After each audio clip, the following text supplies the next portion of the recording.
It's 10:30. We'll go ahead and call the meeting to order. This is the Isicsb board meeting for March 12th, 2026. Holly, you want to go ahead and take roll call, please? Yes.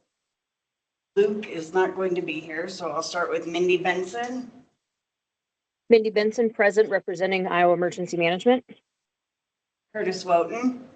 Present, representing EMS. Michelle's not going to be here. Michael Colby. I saw him on. Jeff Vandewater. Present, representing Sheriff's Offices. Patrick Updike. Present, member at large. And did Mike Colby, did he join?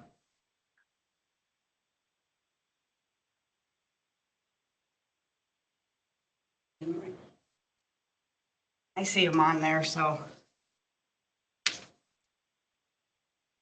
Okay, we do have a quorum then. Okay, thank you. Welcome to everybody that could participate today. Just one item here. I've been getting kicked off the phone repeatedly, so if I drop, I'll get right back on. So just be aware of that.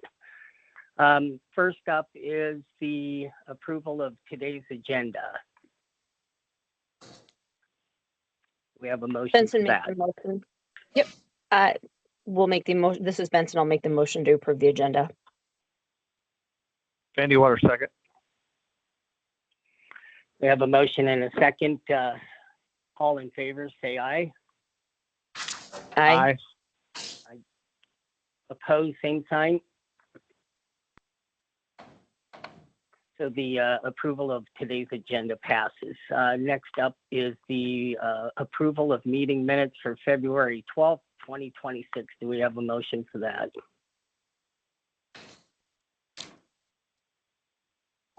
Vandewater, so moved. And do we have a second? Benson will second. We have a motion and a second. All in favor, say aye. Aye. Aye. Opposed, same sign. So the approval of meeting minutes for February 12th, 2026 passes. And it sounds like we've got some feedback going there in the background. Okay, up next is the SWIC report. SWIC Nichols. Thank you, Vice Chair Updike. Good morning, everybody. The first thing is March topics for training is radio basics at 101. There is an online course as well, but I will provide that in any meetings that anyone's interested. Update on the IMED project. We have 2 weeks left in the performance period. We're trying to wrap things up.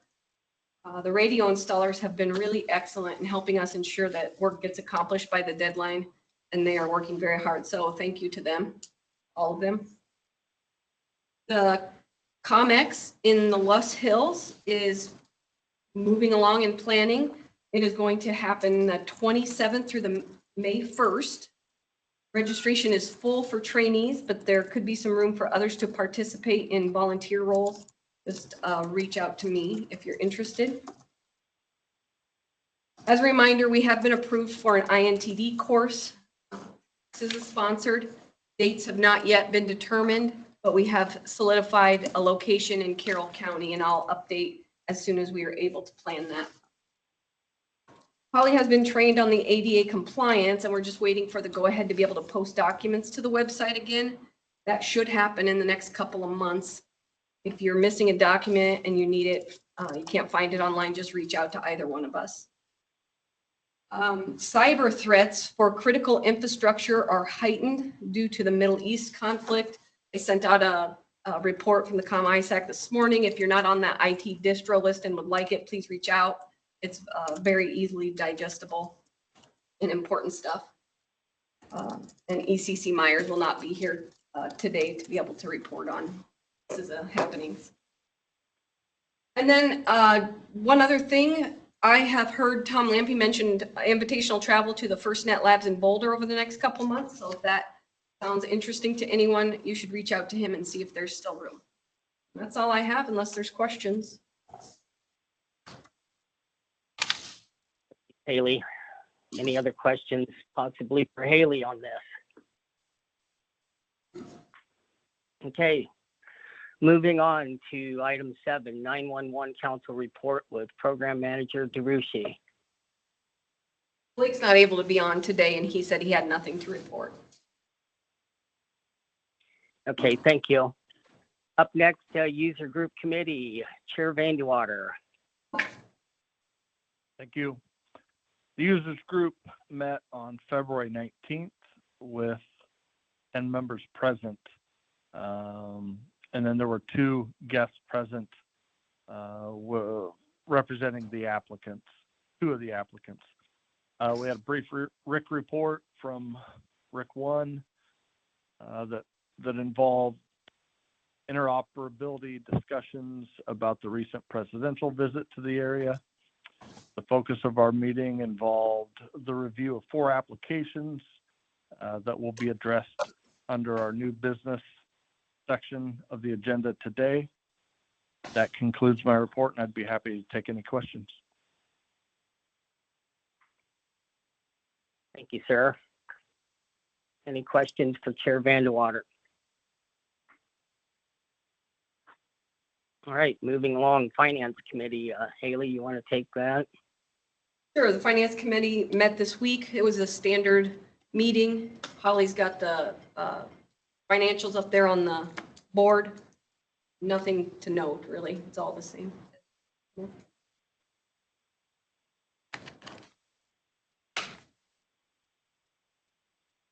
Okay. Thank you. Up next is Governance Committee, Chair Colby.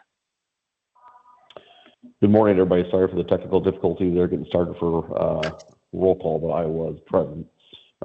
We did meet on the 2nd. We went over our latest version of the broadband PTT over LMR policy we've been working on. I think we're getting down to a point to where that policy is ready to go to some of the other committees for some input there before we bring the final policy back to the full board for review and then send out for a 30-day comment period. We did have some nomenclature change in there and have landed for the most part on allowing potential applications to fall on devices that are approved within the home agencies instead of having a hard line of the applications being on just agency-owned devices versus personal devices. So it gives some, put some of the responsibility back on the home agencies that might look to use these types of technologies to vet the devices they'd be put on, and then take that off of the boards or the committee's responsibility to look at that, but to make sure it has the proper security and applications are being used there. We also reviewed Isicsb 4.4.0, which is record keeping requirements. We had some changes in that. They're all very minor nomenclature type examples. Just changed some words from like the state to Isicsb board standards and some other minor changes there. And then Haley was kind enough to give us a demonstration of the Motorola Wave application on she has a PowerPoint put together there to demonstrate that, kind of tied in with the PTT over LMR policy we're looking at and how Motorola's application that's very similar to that works. So we got a, won't say hands-on, but as first person look at how that actually works.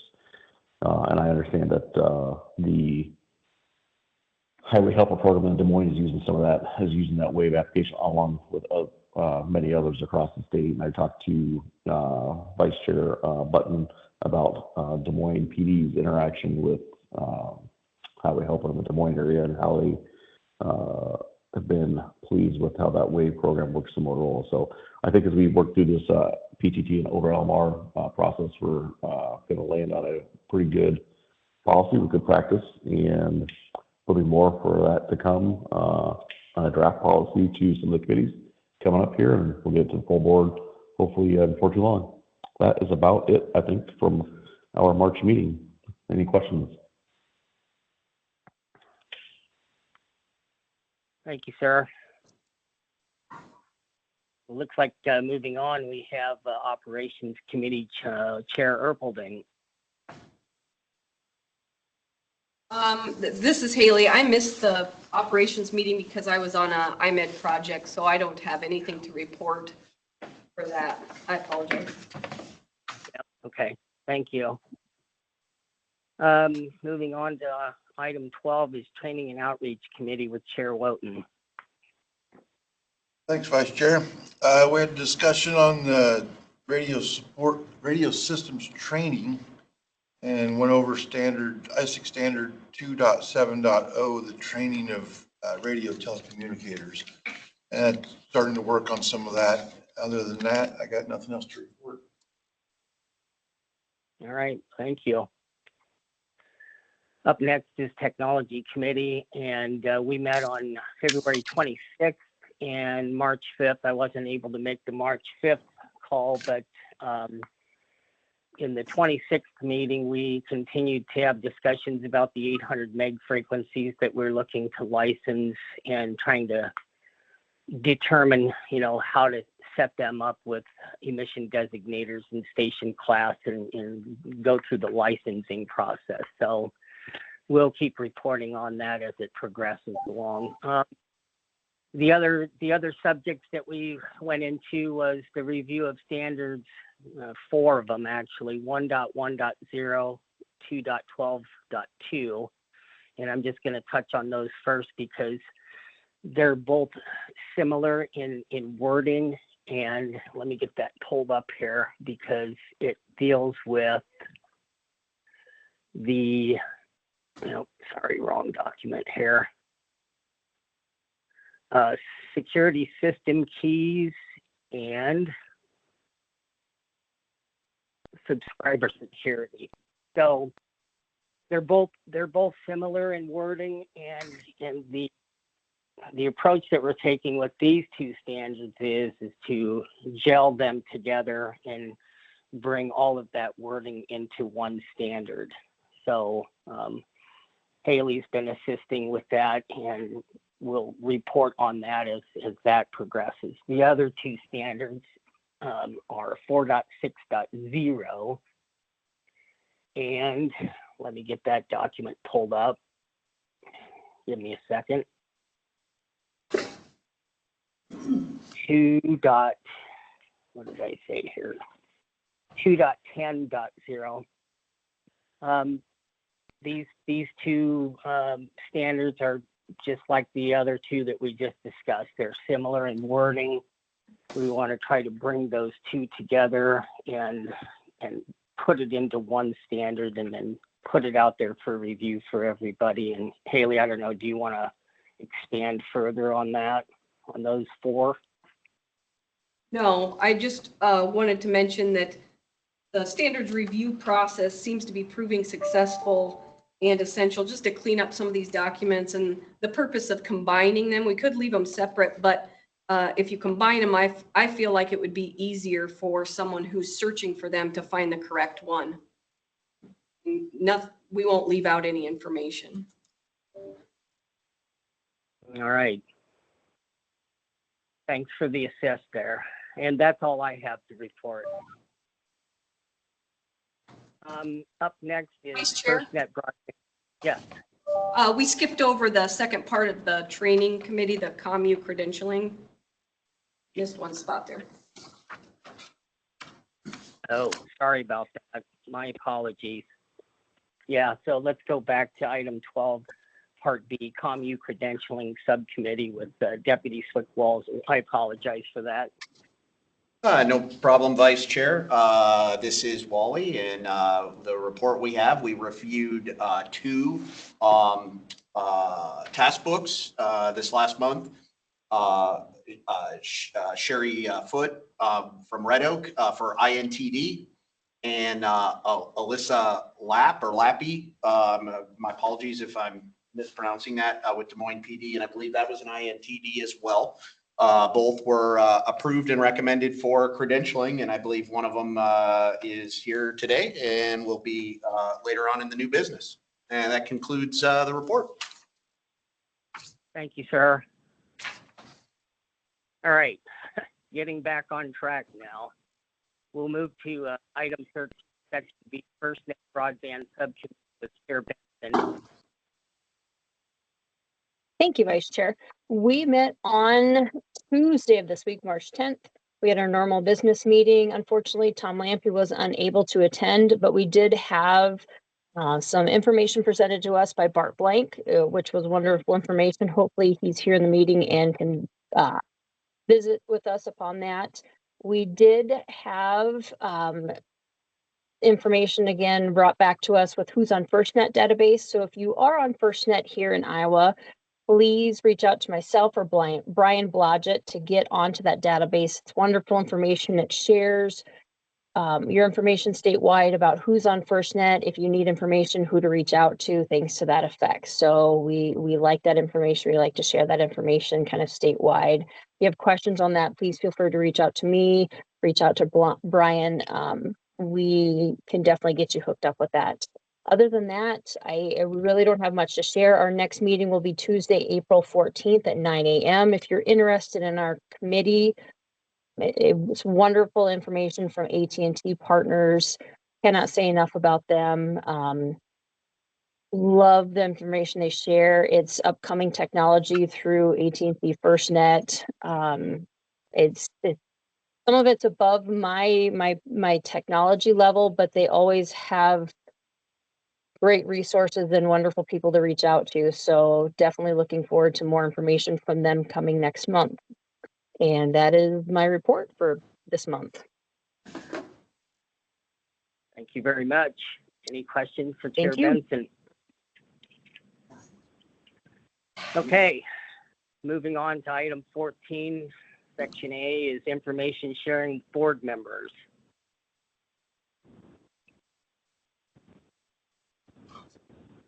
I'm hearing nothing. We'll move on to section B, which is Isicsb System Administrator report with Scott or Al. Good morning, everyone. I'm going to provide some updates. Quarterly patching was performed last week without any issues. As a reminder, Motorola will be upgrading the software at the core locations today. That means the zone controller switchover will happen, the first one at 1 p.m. and the second one around like 3 p.m. The Smart Connect and Wave are some of the services that won't be available during this maintenance window, so be aware of that. Also, I have some numbers from last month.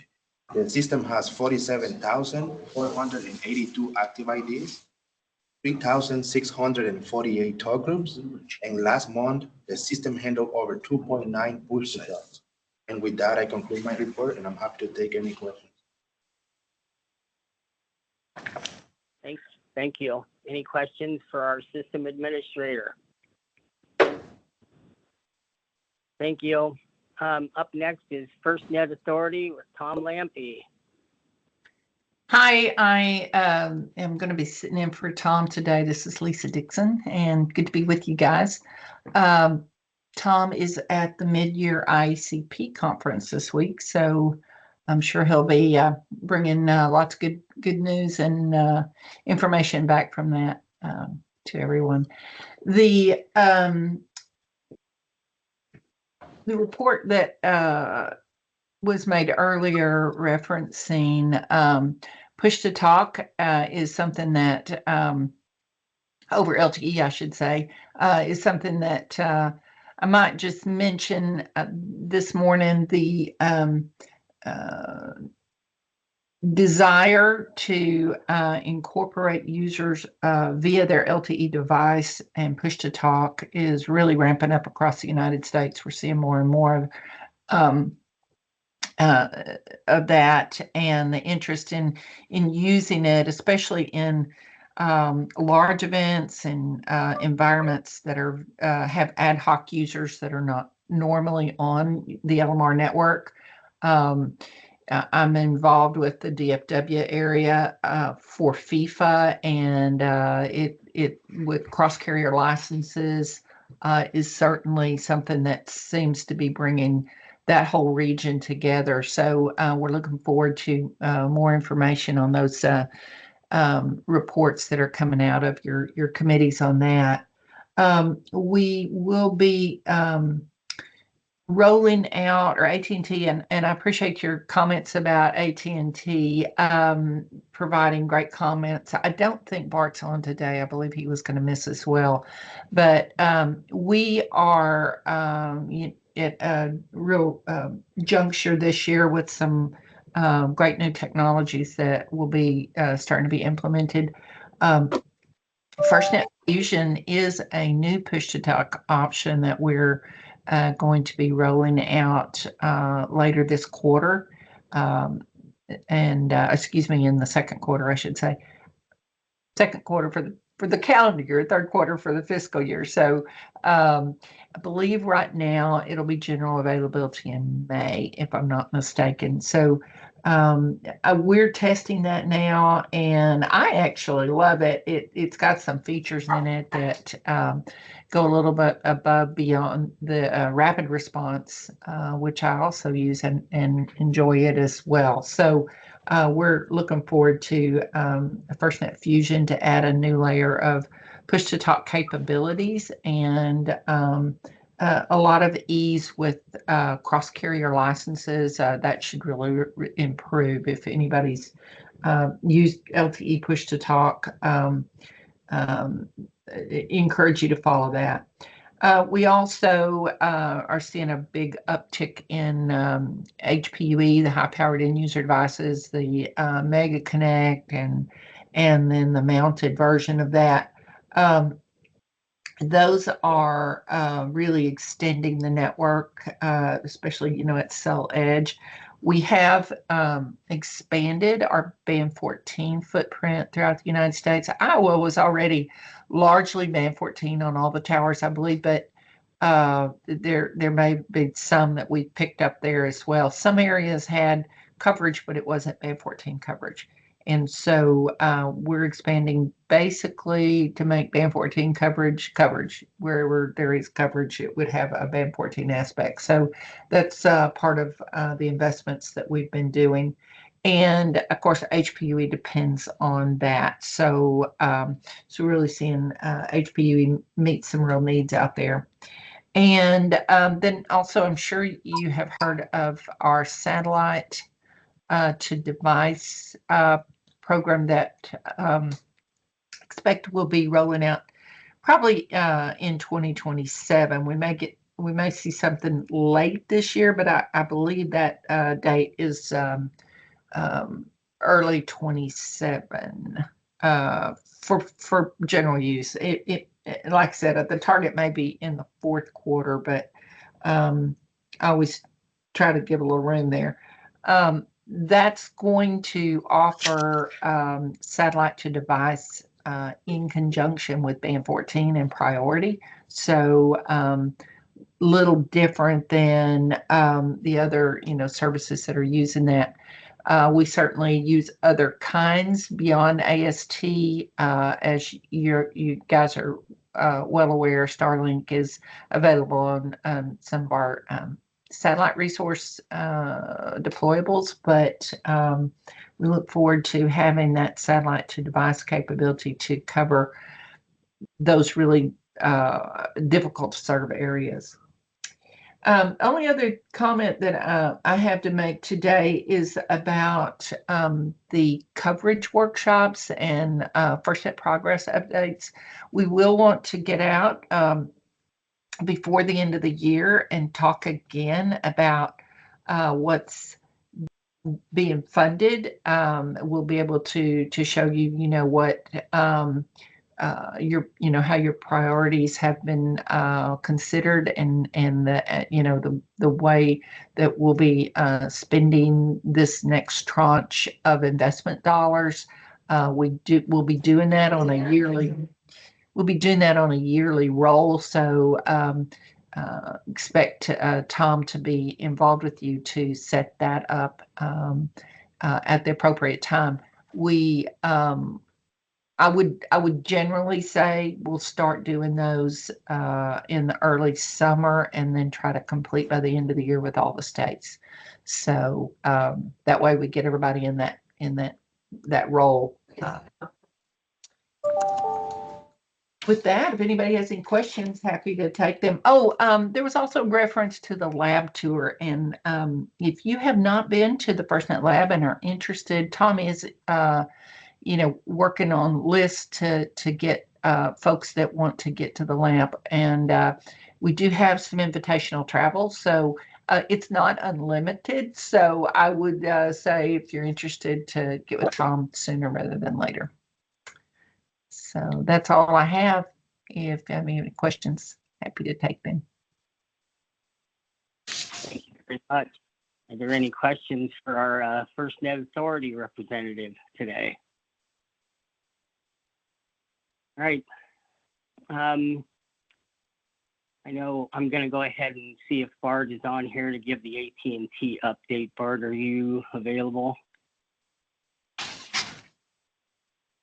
Okay, hearing none. Moving on to the CISA update, Chris Myers was not able to attend, so we won't be getting that report. Moving on to old business, there's no old business, and so that moves us into item 16, which is new business, and under section A is new Isicsb users approval. And on the first one, we have a care ambulance update to level 2. Haley, do you want to speak to that? Sure, I can. Chair Vanderwater's on also, but Care Ambulance has requested level 2 access. They're a private ambulance company that works numerous places over the state, including with Ragbri and the Newton Speedway, but they also are doing EMS work locally. Okay. Thank you. So do we have a motion to approve Care Ambulance update to level 2? Looking for a motion to approve. And Vice Chair, if I may, I think I'll just wrap all of my recommendations up together, if that's satisfactory with you. Following the recommendation of the Users Group Committee, I would make a motion to approve the following new or updated applications. Care Ambulance at level 2, Children's Nebraska at level 1, IRS Criminal Investigation at level 2, and Pottawatomie County 911 at a level 4. Okay, so we have a motion So to approve all. Go ahead. Yeah, Colby will motion. Okay. Do we have a second? This is Benson. I will make the second. So we have a motion and a second to approve Care Ambulance update level 2, Children's Nebraska level 1, IRS Criminal Investigation update to level 2, and Pottawatomie County 911 update to level 4. All in favor, say aye. Aye. Aye. Aye. Any opposed, same sign. That motion on those 4 approvals has passed. So thank you to everyone for working on that. Appreciate it. Section B is INTD credential. So Sherry Foote. Thank you, Vice Chair Updike. Sherry is in the room, so we will ask her to come up front and receive her credentialing certificate for Incident Tactical Dispatcher. She's completed successfully her PTV, and so we thank her very much, and I think she's planning to come to the COMEX hopefully at the end of April. All right. Thank you, Sherry. Thank you. Yeah, thank you. Congratulations. Yes, by all means. Up next is item 17, public comment. Is there anybody in the public that would like to speak?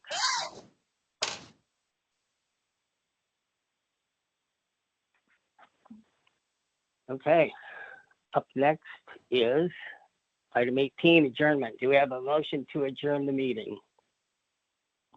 So Benson moved. makes that motion. We have a motion and a second. All approve, say aye. Aye. Aye. Any opposed, same sign. All right. The All have meeting a is good day. adjourned. everybody. Thanks to everybody that could join in